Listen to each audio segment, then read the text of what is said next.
Now, if you'll excuse me, I think I'm going to stand under the shower for about 12 hours and eat something that hasn't been potentially offered to an ancestral spirit. Ah, the relief. Another day where I managed to avoid imminent death. Take a deep breath, everyone. The nightmare, the adventure, is over for today. I, the most unlikely hero you'll ever meet, am safe and, almost, unharmed. Now, you can relax and let my lamentations dissolve into the night. Let peace, calm, and silence fill the void I left in your lives. Have sweet dreams, and please, don't forget to subscribe to the channel. After all, my blunders don't fund themselves, do they? When my vision finally decided to go back to work, with the reluctance of a public servant on a Friday, I saw hills upon hills, rolling under the heat, covered by a dark green sea dotted with yellow and orange. Perfectly aligned groves, stretching as far as the eye could see. It was beautiful. In a way that makes you forget you're wearing a hoodie with the horde symbol in 40-degree heat and that there's probably no bathroom with running water within a 100-year radius. I was in the middle of a dirt road, between two rows of lemon trees. The buzzing of insects was deafening, the official soundtrack of my suffering. I looked at my clothes. Hoodie, jeans, worn-out basketball sneakers. I looked like an alien, a bug in the rural matrix. Great. Subtlety was never my strong suit, but the book really outdid itself with every trip. The sound of an approaching cart made me jump back, almost falling into a thorny bush.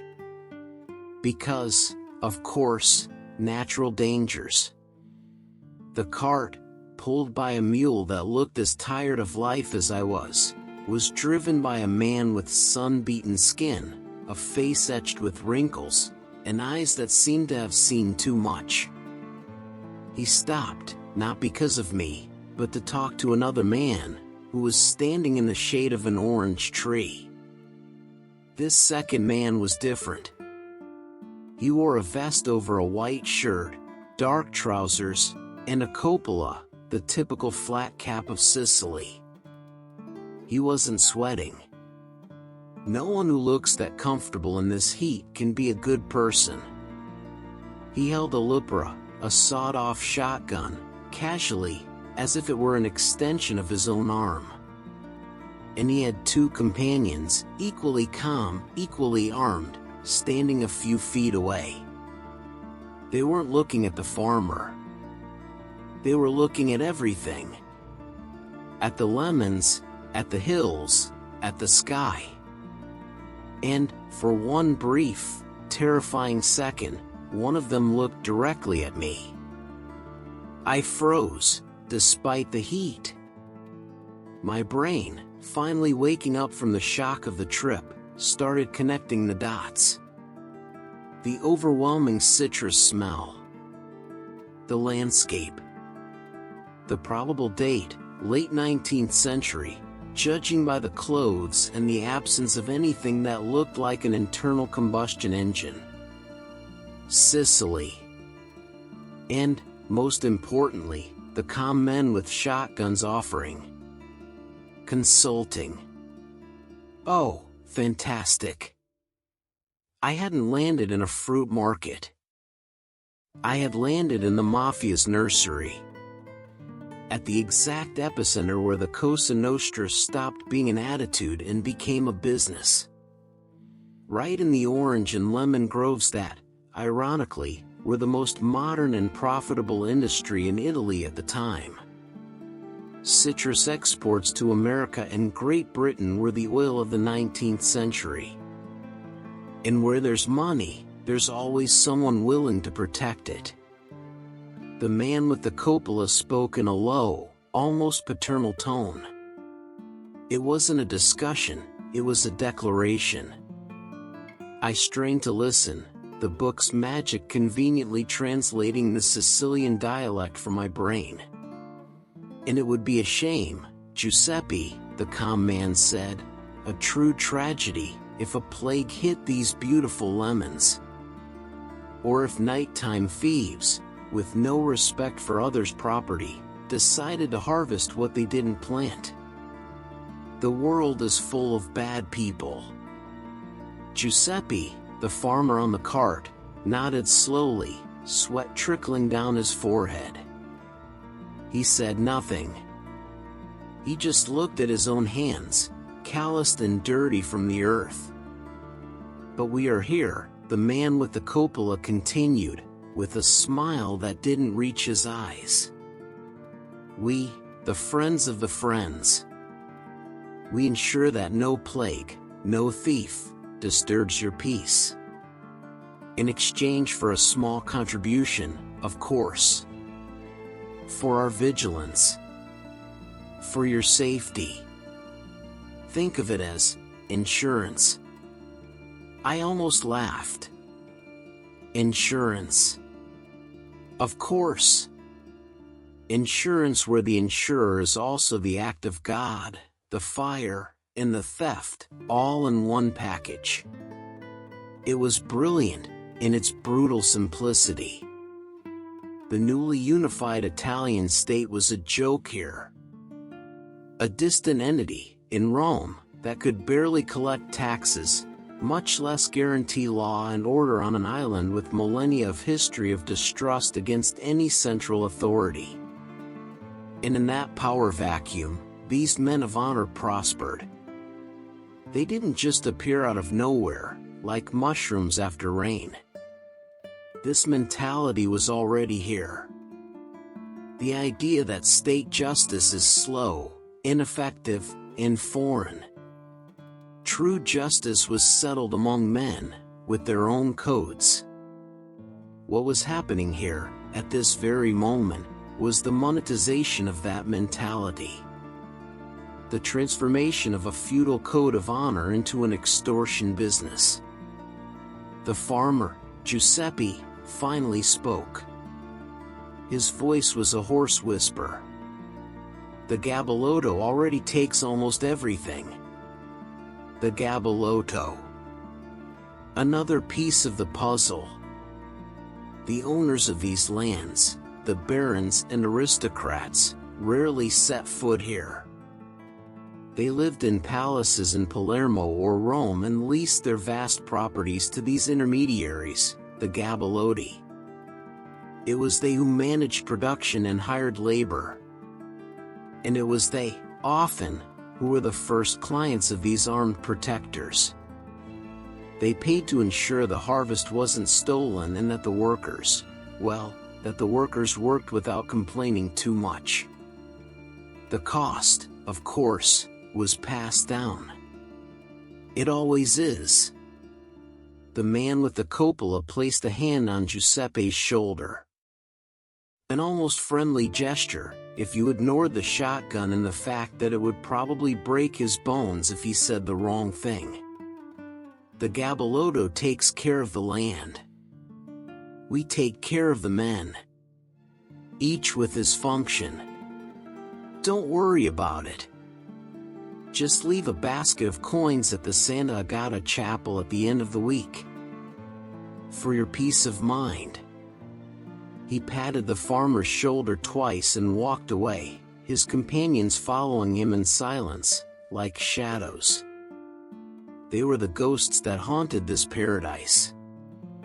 They didn't need to shout or openly threaten. Their power came from what wasn't said. From the story of the neighbor whose plantation mysteriously caught fire. From the cousin who was found at the bottom of a dry well. From the silence. A heavy and complicit silence that covered everything. Later, the world would know this silence by a specific name, Omertà. But here, now, it was just the way things worked. Giuseppe stood there for a long time, looking at the grove as if it were, at the same time, his livelihood, and his prison. Then, with a sigh that seemed to carry the weight of the entire island, he cracked the reins and the mule, with the same resignation, started to walk. I stood there, behind my bush, sweating in places I didn't know could sweat. My nerdy mind, usually busy with game lore and comic book timelines, was running at 1,000 miles an hour. I was witnessing the economy of fear in its purest form. It wasn't about big bank robberies or shootouts in cities. It was about this: control of the base, of food, of land, of labor, the control of the lemon. I started to feel an itch in my nose. Great. I'm probably allergic to 19th century pollen. Or extortion. Or both. I looked around. The sun was starting to set, painting the sky with shades of orange and purple that were, to my disgust, spectacularly beautiful. Beauty and brutality, hand in hand. The history of humanity in a single sunset. And I was in the middle of all this, a red-haired idiot with braces, dressed like a refugee from a dystopian future. I had no food, no water, and my only superpower was sarcasm, which I doubted would be very effective against the lepra. My situation was, to use a technical term, terrible. Night was coming. And in 19th century Sicily, I had the feeling that night didn't just bring darkness. It brought the friends of the friends, the men who took care of the men. And I definitely didn't want them to take care of me. I needed to find a place to hide. A place where I could, preferably, complain in peace about the terrible time travel service I had hired myself. The smell of lemons was still strong, but now it felt less like a paradise and more like the perfume of a trap. A beautiful, golden, and very, very dangerous trap. My first executive decision as a stranded time traveler was to find a hole to crawl into and, hopefully, not die. Standards of living drop drastically when your main concern shifts from what series am I going to binge watch, to do the wolves here eat people with braces? The answer is probably yes. The metal must add an interesting crunch. The sun, that celestial tyrant, finally sank below the horizon, leaving behind a wounded sky, with shades of purple and a sickly pink. The darkness in the Sicilian fields was not like the darkness of the city, polluted by artificial lights. It was a real darkness, a primordial darkness, thick and velvety, that swallowed light and sound. The buzzing of insects changed tone, became more serious, more sinister. Or maybe it was just my paranoia scoring the environment. I crawled out of my bush, feeling less like an adventurer and more like a particularly poorly dressed rodent. Every branch that cracked under my sneakers sounded like a cannon shot. I moved with the grace of a refrigerator falling down the stairs. My best bet, my panicked brain concluded, was to find one of those abandoned stone huts that dotted the landscape, used to store tools or for workers to take shelter from the sun. A miserable shelter, but a shelter that, crucially, had walls. I found one after what felt like 3 days of walking, but was probably about 15 minutes.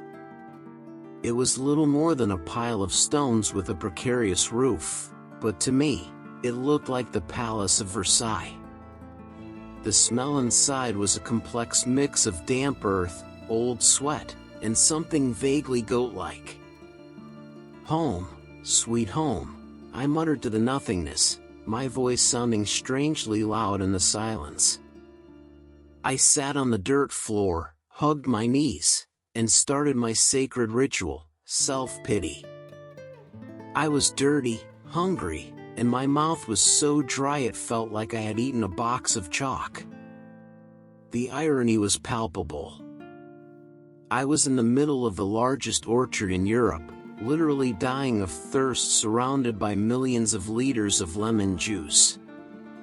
Trying to get a lemon, however, seemed like a terrible idea. I had just watched a live demonstration of what happened to those who messed with others' property. Those lemons were, at this moment, the most well-guarded fruits in the world. I closed my eyes, trying to organize my thoughts. My amateur historian's brain, despite the danger, couldn't shut off. It was processing the scene I had witnessed. That calm, almost polite extortion. It wasn't a robbery. It was worse. It was the imposition of a parallel order. The man with the cupola wasn't destroying the system, he was becoming the system. He offered a service that the state couldn't provide: protection. The fact that the biggest threat was himself was just an inconvenient detail of the business model. And what a business model! Simple, scalable, and terribly effective.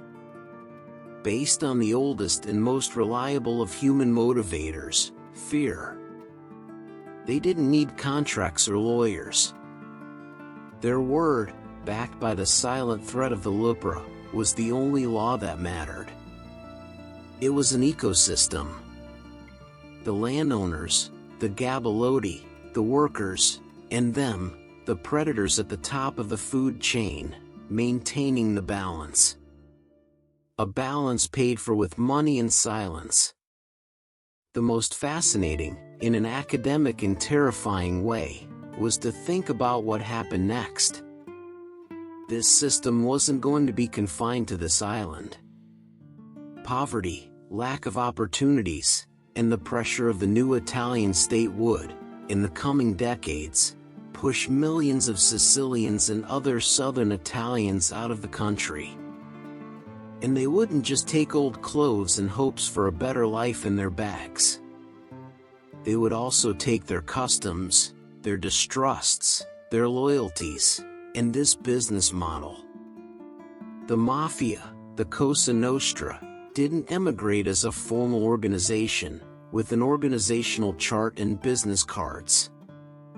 It emigrated as an idea. A seed planted in the minds of men who grew up seeing that organized violence and the imposition of fear were a legitimate way to acquire power and wealth. And this seed would find an incredibly fertile ground on the other side of the Atlantic, in the crowded and chaotic streets of American cities. I thought of the immigrant neighborhoods in New York, New Orleans, Chicago. Enclaves where thousands of people, who didn't speak the local language and deeply distrusted the police and the American legal system, which often treated them with contempt and brutality, clustered together. They recreated their villages in the middle of the concrete jungle. And in those neighborhoods, who would settle disputes? Who would offer protection to a merchant against street gangs? The Irish police, who barely understood him and probably despised him. Or the man of respect from his own block, who spoke his dialect and understood his codes? The answer was obvious. The power vacuum that existed here, in rural Sicily, would be recreated in miniature in every little Italy in America. And the men who knew how to exploit that vacuum would do exactly what they did here. It was then that the name came to my mind, floating in the darkness of my miserable hut: Mano Nera. The Black Hand. It wasn't an organization. Just like the Mafia here, at the beginning, wasn't a name they used for themselves. It was the name the victims gave them. It was a tactic, a franchise of terror.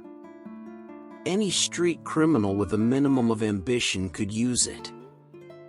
The method was diabolically simple and a direct evolution of what I had just seen. Imagine being an Italian immigrant in the late 19th century in New York.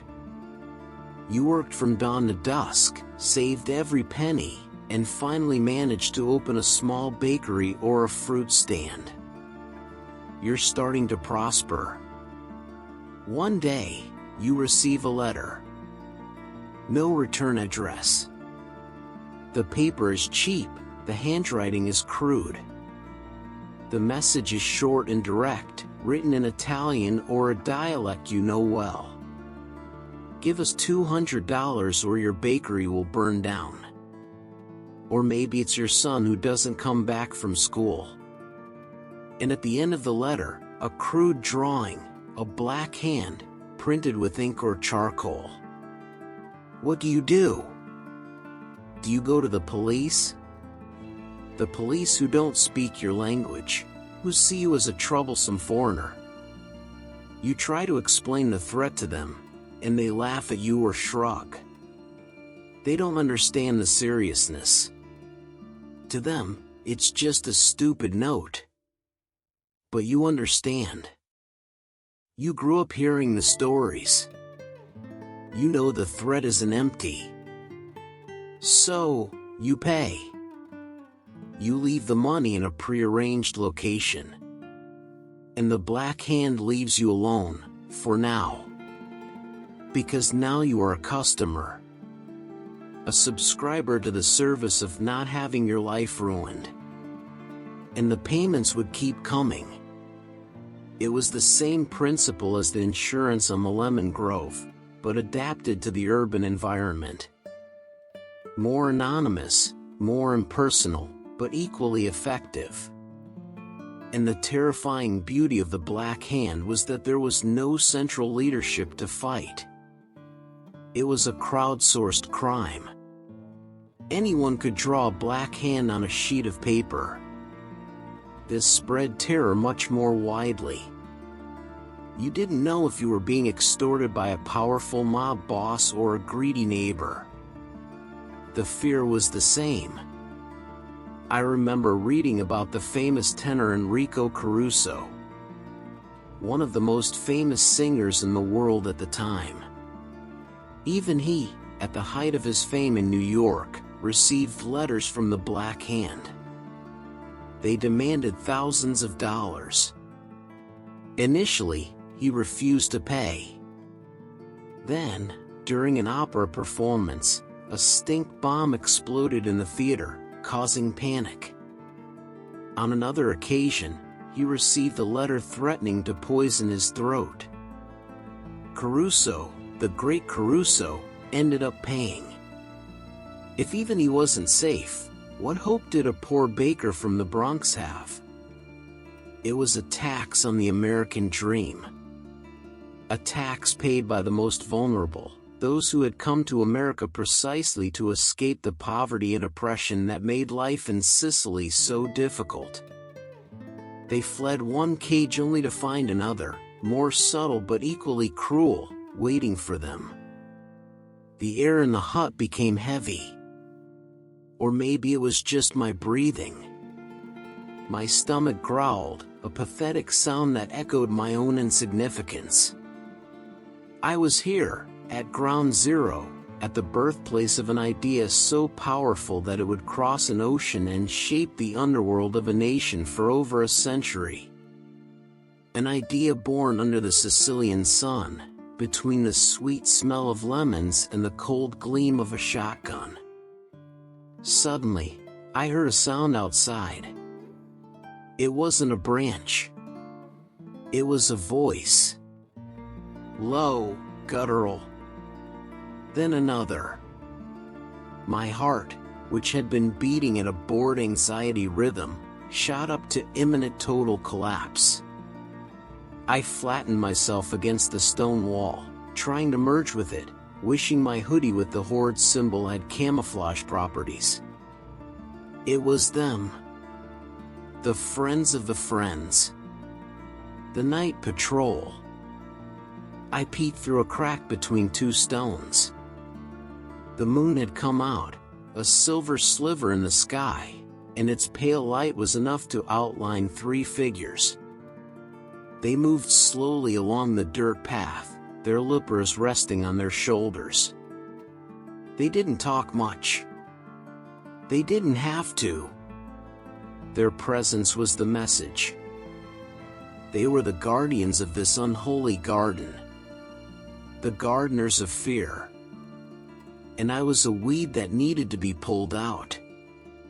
One of them stopped, a few feet from my hut. He turned his head, like an animal sniffing the air. I held my breath. My chest hurt. Please, don't look here. Please, be terrible at your job. Please, get distracted by a firefly or something. He stood there for an eternity that lasted maybe 10 seconds. Then, he spat to the side and continued walking, disappearing into the darkness with his companions. I let out a shaky hiss of air. My hands were trembling. This wasn't a documentary. It wasn't a page from a history book. It was real. And I was trapped in it. My sarcastic time travel had become a very bad survival thriller, and the protagonist was a complete incompetent. I had to get out of there. But where to? Go back to the point where I arrived? The book didn't have a return to sender button. It just spat me out in different places and times, with the consideration of a low-cost airline. My only hope was that, somewhere in this lemon-scented hell, the book was waiting for me. It tended to appear when I was at my absolute limit, like a literary and very annoying deus ex machina. But to find it, I would have to move. And moving meant risking meeting more men like them. Men who wouldn't hesitate to turn a red-haired nerd into a very effective fertilizer for their precious lemon trees. Hunger, thirst, and fear were fighting a pitched battle inside me. Fear was winning by a wide margin. For now, my best option was to stay quiet, silent, and wait for dawn. Wait for the sun, my previous enemy, to become my ally, bringing with it the light that might, just might, keep the shadows at bay. And as I waited, my mind kept spinning, connecting the farmer Giuseppe and his cart with the terrified baker in New York, all united by an invisible thread of violence and silence. A thread that started right here, in this ancient and unforgiving land. The sun, that old enemy of mine, returned. Its first affront of the day was to sneak through a crack in my luxury hut and hit me directly in the eyes. It was the most aggressive alarm clock in the world. I got up, or rather, unfolded myself from the hard ground, my body cracking like a bag of popcorn in the microwave. Every muscle in my body protested. Apparently, 19th century dirt floors are not ergonomic. Who knew? The fear from the night before had diminished with the light, but it was replaced by much more primary and equally pressing needs. My mouth was a desert. My throat felt like sandpaper. Hunger was a tight knot in my stomach. I could be a genius at self-pity and useless historical analysis, but I couldn't photosynthesize my food. My survival depended on finding water, and fast. And that meant leaving my smelly refuge and venturing back into the real world. I left the hut, blinking against the light. The morning air was fresh and carried the scent of dew and citrus, a combination that would be idyllic if it weren't associated, in my mind, with extortion and sawed-off shotguns. I looked in every direction. Nothing. just hills and trees, a sea of green and yellow that stretched forever. My best bet was to follow the dirt path. Paths eventually lead to people. And where there are people, there is water. Of course, there are also problems, but right now, dehydration was a more immediate problem than organized violence. Slightly. I started walking, trying to stay on the shoulders, using the shadows of the trees as an unlikely ally. Every sound made me startle. The rustling of a lizard, the buzzing of a wasp, the sound of my own stomach complaining about its labor rights. I felt like the protagonist of a stealth game for which I hadn't bought the manual. After about 20 minutes of anxious walking, the landscape began to change. I spotted smoke rising on the horizon and, shortly after, the first buildings. It wasn't a city, not even a village. It was a Mafia, a fortified agricultural complex. A cluster of whitewashed stone buildings, with a central courtyard and a small chapel, all surrounded by a low wall. It was the pulsating heart of the agricultural operation, and my potential oasis. I approached with the caution of a cat crossing a courtyard full of guard dogs. I hid behind a ruined wall that was on a small rise, giving me a perfect view of the Mafia's courtyard. Life was beginning to stir. Women, dressed in black from head to toe, despite the rising heat, carried buckets of water from a central well. Their faces were masks of resignation. Children, barefoot and dirty, ran after chickens, their laughter being the only joyful sounds in that place. Men, with the same sun-beaten faces I had seen before, prepared the mules and tools for another day in the groves. It was a scene of hard work, almost biblical in its simplicity. But underneath the normality, there was a tension. A stillness. People didn't talk much. Their interactions were brief, functional. It was like watching a movie with the volume turned way down. The only thing you could hear clearly was the wind and the orders shouted by a better-dressed man, whom I presumed was the Gabalotto or his foreman, a corpulent man with an imposing mustache and a permanently sour expression.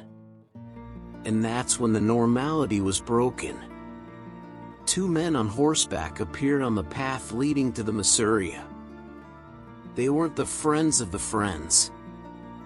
Their dark blue uniforms, two-cornered hats, and the sabers hanging from their saddles immediately identified them: Carabinieri. The state police. The official representatives of that law from Rome that seemed so theoretical here. The reaction in the courtyard was instantaneous and fascinating. It was as if an invisible switch had been turned off. The children stopped running and hid behind their mothers' skirts. The women who were going to the well stopped, turned their backs, and started sweeping the already impeccably swept floor. The men who were preparing the mules suddenly found something very interesting to adjust on the saddles, avoiding all eye contact. The mustachioed foreman spat on the ground and went into one of the buildings, closing the door behind him. The silence, which was already heavy, became dense, suffocating. If I were looking for the definition of Omertà, the code of silence, I had just found it. And it was much more than just not talking to the police. It was a collective performative act. An invisible and impenetrable wall erected in seconds. The two carabinieri dismounted, their stiff and formal movements contrasting with the rusticity of the environment. The officer, a sergeant with a frustrated face, approached the nearest woman, An elderly lady with a face that looked like a map of all of Sicily's hardships. "Good morning," he said, his voice sounding too loud. "We're investigating the disappearance of Paolo Riccobono. He was last seen near this property 2 days ago. Has anyone seen or heard anything?" The old woman didn't lift her eyes from the floor she was sweeping. "No, sir. We haven't seen anything." Her voice was monotonous, emotionless. The sergeant sighed. A sigh from someone who had had that conversation 100 times. "He was your neighbor. He worked in the groves, just like your husbands and sons. Doesn't anyone know anything?" He looked around, at the turned faces, at the bowed backs. No one moved. No one spoke. It was as if Paolo Riccobono had never existed. "We know he had a discussion about a debt," the sergeant insisted, raising his voice. "A discussion with people you shouldn't discuss with. Help us help you. This isn't the law of God." One of the younger women, holding a small child's hand, raised her eyes for a second. In her gaze, I saw a flash of something: fear, anger, maybe even contempt. It wasn't directed at the sergeant, but at his naivete. "Help us help you." What a joke. What could these 2 men on horseback do? They would come, ask questions, and then leave, back to their safe barracks in the city. But the friends of the friends? They lived here. Their homes were here. Their families were from here. They were the neighbor, the cousin, their child's godfather. They were the community. They were the only law that, at the end of the day, mattered. Their silence wasn't just fear of Mafia retaliation. It was deeper. It was the expression of a centuries-old culture that saw the state not as a protector, but as a predator. A tax collector, a recruiter of sons for distant wars, a strange entity that imposed laws that made no sense here. Cooperating with the state was betraying one's own. It was breaking a social pact that was much older and more powerful. Omertà was not invented by the Mafia. The Mafia merely perfected it and used it as its most potent weapon. Frustrated, the sergeant kicked a loose stone. "May God have mercy on your souls," he muttered. He mounted his horse, and he and his partner rode away, leaving behind only a cloud of dust and an even deeper silence. As soon as they disappeared on the horizon, the switch was flipped back on. The children went back to running. The women went back to walking towards the well. The foreman came out of his office. Life resumed, but the atmosphere had changed. The facade of normality had been cracked, and I had seen what was underneath. And that's when I noticed a detail.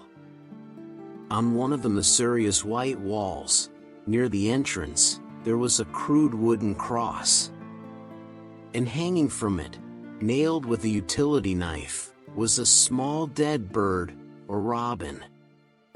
Its throat had been cut. I froze. That wasn't there by chance. It was a message. In local symbolism, a bird with its mouth open or its throat cut meant a spy or an informant. It was a warning. A brutal and visual reminder of the price of breaking Omertà. Paolo Riccobono, the missing man, had probably talked. He had sung. And now, a robin was singing in his place, in a silent and bloody song. That was it. The brutal enforcement of the code. It didn't need to be a body displayed in a public square. A small dead bird was enough. Everyone understood the message. It was more effective than a billboard. I felt a shiver, despite the heat. This place was a spider's web. Each thread was a loyalty, a fear, a debt, a secret. And I was a clumsy and noisy fly, vibrating in the middle of it all, attracting the spider's attention. Everyone here knew the rules. I didn't. And ignorance, in this game, was not a blessing. It was a death sentence. My thirst seemed to have disappeared, replaced by a knot of pure fear in my throat. I looked at the well in the center of the courtyard. It was my only source of water. But to get there, I would have to cross that courtyard, that stage of silences and secrets, under the eyes of people who had just proven they would rather die of thirst than talk to a stranger. And I, with my bizarre clothes and my face that looked like I didn't belong in this, or any, place, was the ultimate stranger. My mind began to weigh the options, all of them horrible. To die of thirst slowly and privately behind a wall, or to risk a potentially faster and more public death by trying to get water. It was like choosing between being boiled or roasted. My life had become a series of terrible choices. Maybe that was the book's true spell, not the time travel, but the illusion of free will, when all paths lead to disaster. And yet, I had to choose. Inaction was, in itself, a choice. A choice with a very definite outcome. The human mind is an extraordinary thing. It is capable of incredible feats of logic, creativity, and deduction. Mine, at this moment, was mostly busy displaying a blue screen with a fatal error message. The choice was simple, in its brutality, to die of thirst slowly and privately behind a wall, or to risk a potentially faster and more public death by trying to get water. After an intense internal deliberation that lasted about 30 seconds and involved weighing the pros and cons. Pro: don't die of thirst. Con: be turned into fertilizer for lemon trees. Thirst 1: it's a terrible risk manager. My plan, developed by my brain in panic mode, was a masterpiece of stupidity. Step 1: leave my hiding place. Step 2: walk towards the well. Step 3: use the universal language of the pathetic and harmless idiot to ask for water. Step 4: don't die. I felt that step 4 was the most ambitious. I decided that my best defense was my appearance. No one in a faded hoodie, jeans, and metal braces could be taken seriously as a threat. I hoped to project an aura of too confused to be dangerous. I took a deep breath, which was a mistake because the air was hot and dry and only made my thirst worse. And then, I came out from behind the wall. The effect was immediate. If before the mysterious courtyard seemed like a movie with the volume low, now the mute button had been pressed. All movement ceased. The children, who had resumed their play, stopped and looked at me with big, dark eyes. The women, on their way to the well or mending nets, froze like statues. The men, who were carrying sacks or sharpening tools, put down what they were doing and slowly turned in my direction. Even the chickens seemed to stop pecking, suspicious. I was swept up by dozens of stares. They weren't stares of curiosity, but of evaluation. Cold, deep, and exhaustive. I felt like a typo on a perfectly written page, a bug in the system that everyone had detected at the same time. I started walking. The sound of my sneakers on the dirt path was the only thing that broke the absolute silence. It was the loudest sound in the world. Each step seemed to take an hour. I tried not to look at anyone directly, focusing on the well as if it were the only thing that existed in the universe.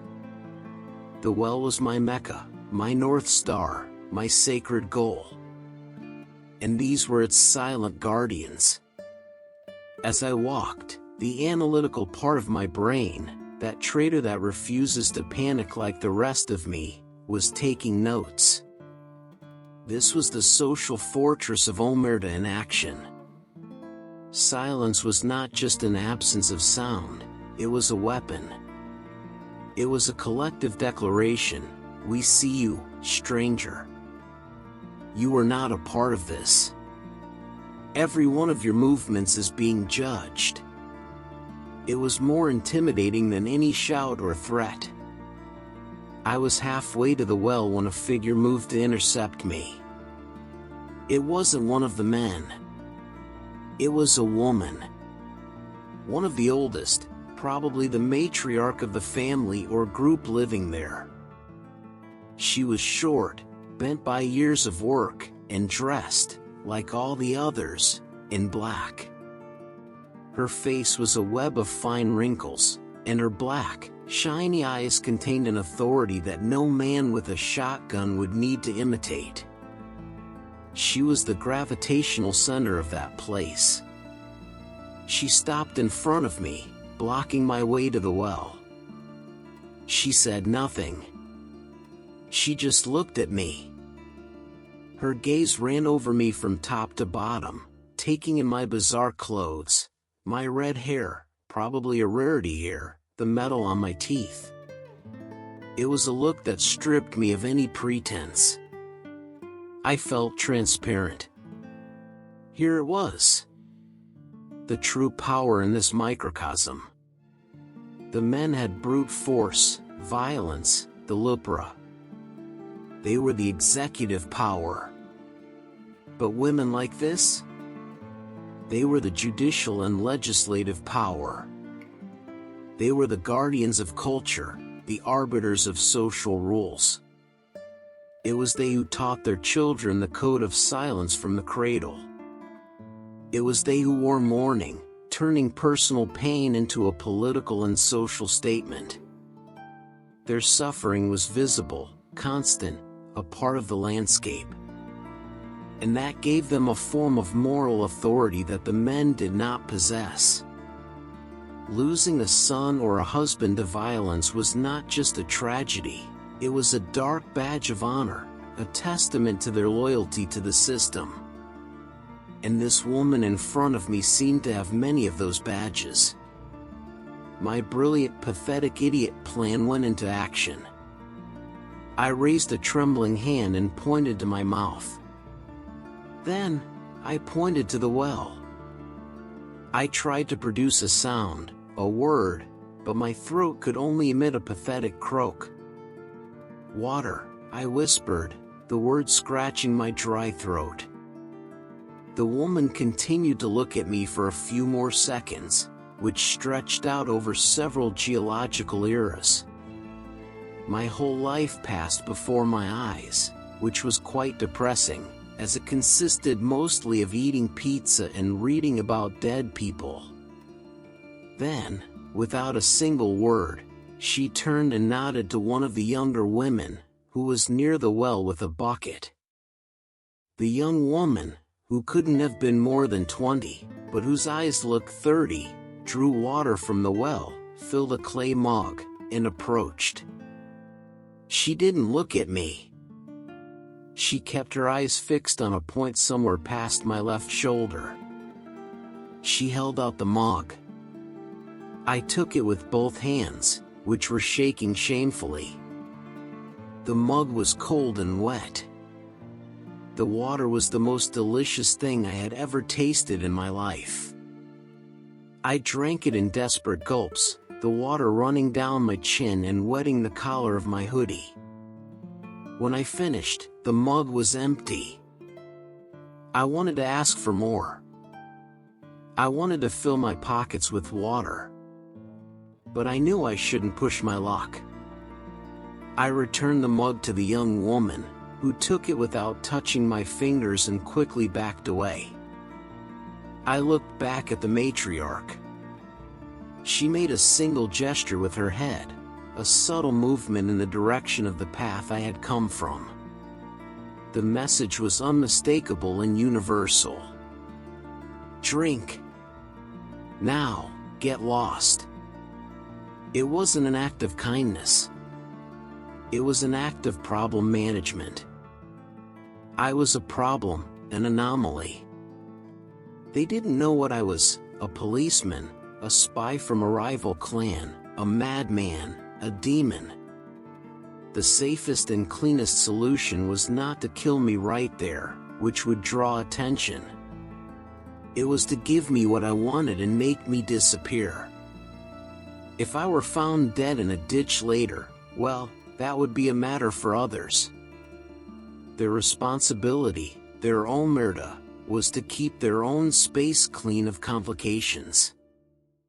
I nodded, a quick and pathetic head movement. Grazie, I mumbled.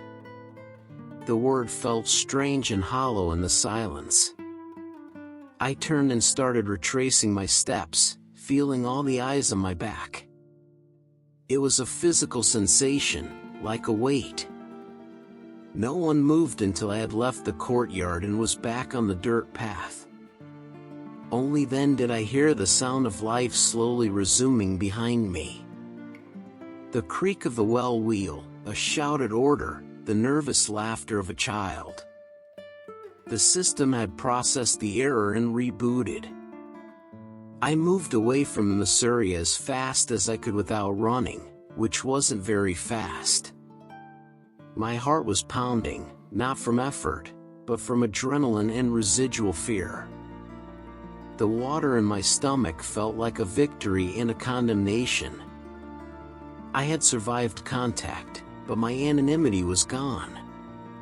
The news of the strange red-haired man in otherworldly clothes was going to spread. And in this place, news traveled faster than any carabinieri horse. And the news would, invariably, reach the ears of the men with the coppola and the lupera. The friends of the friends. And they would, for sure, have questions. Questions they liked to ask in very persuasive ways. The sun was now higher, hotter. The morning truce was over. I looked at the landscape, which now seemed less like an orchard and more like a chessboard where I was a lonely and very stupid pawn, about to be captured. I needed the book. My need was no longer just about getting home, to my room and my internet. It was about immediate survival. I kept walking, aimlessly, following the dirt path that snaked through the hills. My mind, now that my thirst had been quenched, was free to focus on my existential dread. Where would a magical book with sadistic tendencies hide? It tended to appear in places of importance or transition. A library, a ruin, a battlefield. That's when I spotted it.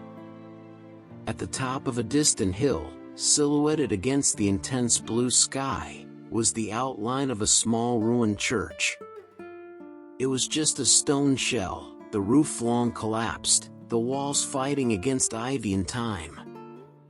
Ruins were common around here, witnesses to centuries of invasions, earthquakes, and abandonment. But this one seemed different. It called to me. Or maybe it was just despair projecting hope onto the first random object it saw. Anyway, it was a goal. A destination. Better than walking in circles waiting for problems to find me. With a new, albeit fragile, determination, I adjusted my dirty hoodie and started climbing the hill towards the ruin. Each step was an effort, but it was an effort with a purpose. Find the book, read the spell, and get out of that infernal paradise before my status as an interesting anomaly was updated to a problem to be permanently resolved. There's a fundamental difference between exercising and running for your life. The first is a questionable choice that involves expensive clothes and motivational playlists. The second is what I was doing, and the only thing motivating me was the mental image of myself being used as a very original scarecrow in a lemon grove. The climb up the hill towards the ruined church was my personal marathon of despair. The sun beat down on my back mercilessly, and each breath was a gulp of hot, dusty air. My paranoia, which was already working overtime, was promoted to CEO of my consciousness. Every 2 minutes, I looked back at the valley. The Mafia was now just a small white cluster in the distance. But the landscape, previously empty, no longer was. I saw 2 figures on horseback, small as insects, moving slowly along a path. They could be any travelers. They could be the carabinieri on their useless rounds. But my instinct, now finely tuned by fear, told me otherwise. It was them. The patrol. The news about the stranger had arrived. They weren't galloping, there was no hurry. They were searching. Sweeping the area with a predatory patience. And I was the rat that had left the barn. This gave a new impulse to my legs. I ignored my burning lungs and my muscles screaming for mercy. Finally, stumbling on the last slope, I reached the ruins. The silence here was different. It wasn't the tense and vigilant silence of the Mafia. It was an ancient, peaceful silence. The stone walls of the church, devoid of a roof, stood like broken ribs against the sky. The wind blew through the empty windows, creating a low, mournful sound, like an organ playing its last note. The floor was covered with weeds and wildflowers. Nature had reclaimed the place. In the center, where the high altar once stood, there was only a chipped stone block, covered in moss. It was a place of melancholy beauty, and for a second, I almost forgot I was being hunted. But only for a second. The urgency returned with full force. Where would it be? I looked around, desperate. There weren't many places to hide a book. I searched the walls, looking for empty niches where statues of saints would have once been. Nothing. I peeked into what was left of a confessional, now just a structure of rotten wood covered in cobwebs. Just a wasp's nest. Great. My frustration was turning into panic. Had I been wrong? Was this just another dead end on my journey of misfortune? And that's when I saw it. It wasn't hidden. It was in plain sight, the whole time. On top of the stone altar, the only focal point of the ruin, was it. Tempus Deviationum. Its dark leather cover seemed to absorb the sunlight. It sat there, as if a ghost priest had just left it after a mass for the dead. Its arrogance was exasperating. I ran towards it, my heart pounding in my chest. I reached out, my fingers inches from the cover. Non ti muovere. Don't move. The voice came from the church entrance. It was calm, young, and carried an authority that didn't belong to his age. I froze. My hand hovered over the book. Slowly, very slowly, I turned. Standing in the stone archway, silhouetted against the sunlight, was one of the friends. Not one of the older ones I had seen before. This one was young, maybe in his early 20s. He had the same quiet, vigilant look, the same relaxed posture that barely hid his readiness. He wasn't carrying a lupra, but he had a long-bladed knife tucked into his belt, and his hand rested on the hilt. He was one of those who had followed on horseback. He had been faster. Or smarter. He entered the ruin, his steps silent on the dirt. "She say?" "Who are you?" he asked, his eyes fixing on me, then on my clothes, then back to my eyes. "You're not from here. You're not a peasant. And you're not the police." My brain frantically searched for an answer. What could I say? That I was a nerd from another century who had stumbled upon a stupid magic book? He was likely to kill me just for being an idiot. I'm lost, I stammered, my voice failing. He smiled. A thin, humorless smile. Many people get lost around here. And many are never found again. He took another step. "What do you want with this old church?" His gaze shifted to the book on the altar. "And what is that?" Time was running out. His partner couldn't be far. This was the end of the line. I was going to end up like Paolo Riccobono and his Robin friend. A forgotten footnote in the bloody history of this land. And it was at that moment, at that peak of absolute desperation, that a terrible and brilliant idea emerged. Fear was the currency here. Power came from the incomprehensible. I didn't have a weapon. But I had something he could never understand. With a sudden movement that surprised him, I grabbed the book. The leather was warm from the sun. I opened it to a random page. It was covered with the usual calligraphy, a mix of Latin and symbols that made no sense. My pursuer frowned, his hand tightening on the knife hilt. "Put the book down." "Slowly," he said, his voice losing its calm and gaining a threatening tone. I ignored him. I took a deep breath and, with all the conviction of an actor giving his last monologue, I started reading aloud. Tempus. Vortis, Entropia. Sine fine. I had no idea what I was saying. It could have been a cake recipe. But I read it with the fury of a prophet cursing the world. The effect began. First, the wind.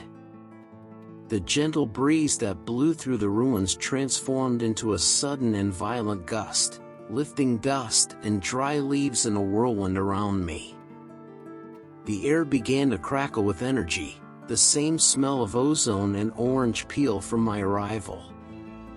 The young mafioso stopped, his eyes wide. His confident tan disappeared, replaced by a paleness of shock and superstitious fear. He took a step back, his hand letting go of the knife, making the sign of the cross instinctively. What he was seeing was not part of his world of honor, silence, and violence. This was something else. It was magic. Or witchcraft. It was the devil coming to claim a soul. The colors began to blur around me. The green of the hills, the blue of the sky, the gray of the stone, everything mixed into a purple and green blur. The whirlwind. My ticket out. Che diavolo sei? What the devil are you? He whispered, his voice filled with genuine dread. For the first time in this entire miserable trip, I had the power. And, I admit, I felt a hint of sadistic pleasure. I looked directly at him, through the shimmering vortex, and gave him the most arrogant smile my metal braces allowed. I said nothing. Silence, after all, was the most powerful weapon around here. The sound of the goat laughing filled my ears, and the ground disappeared from under my feet. Bam! I landed with a dull thud on a pile of 80s gardening magazines. The smell was the first thing. Not of lemons and fear, but of dust, old paper, and my grandmother's pine air freshener. The air was cool, damp, familiar.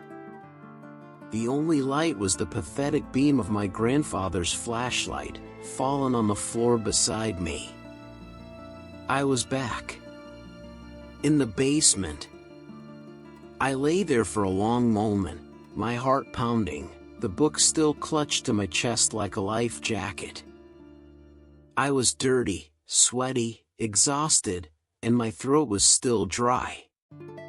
But I was safe. I was home.